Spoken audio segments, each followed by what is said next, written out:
পরের প্রশ্ন হলো হজ কত প্রকার ও কি কি, এর মধ্যে কোন হজ করা উত্তম? আগামী বছর আমি হজে যাব ইনশাআল্লাহ, কোন হজ করার পরামর্শ আপনি দিবেন?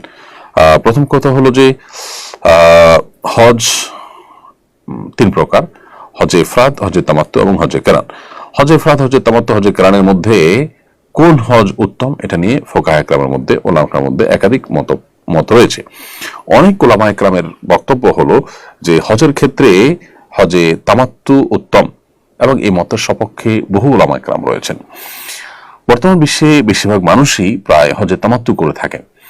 তামাত্তু হজ উত্তম হওয়ার সপক্ষে যুক্তি বা দলিল হলো নবী সাল্লাল্লাহু আলাইহি ওয়াসাল্লাম নিজে তামাত্তু হজ করেছেন, এই মর্মে অনেক শক্তিশালী এবং বিশুদ্ধ হাদিস রয়েছে। কেউ কেউ অবশ্য হজে ইফরাদকে উত্তম বলেছেন, শুধু হজ। আর হজে কেরানকে উত্তম বলেন হানাফি মাযহাবের উলামা ইকরাম এবং আরো অনেক উলামা ইকরাম। হজে কেরানটা হলো আমরা উমরা এবং হজ দুইটারই নিয়ত করব, কিন্তু উমরা করে হালাল না হয় তারপর আমরা হজ করব। একই ইহরামে হজ উমরা দুইটা করা, উমরা করে তারপর হজ করা, এটা হলো কেরান। আর উমরা করে হালাল হয়ে তারপরে হজ করা, সেটা হলো হজে তামাত্তু। আর শুধু হজ করা, সেটা হলো হজে ইফরাদ। সাধারণত একদম শেষ মুহূর্তে যারা যান তারা হজে ইফরাদ করে থাকেন।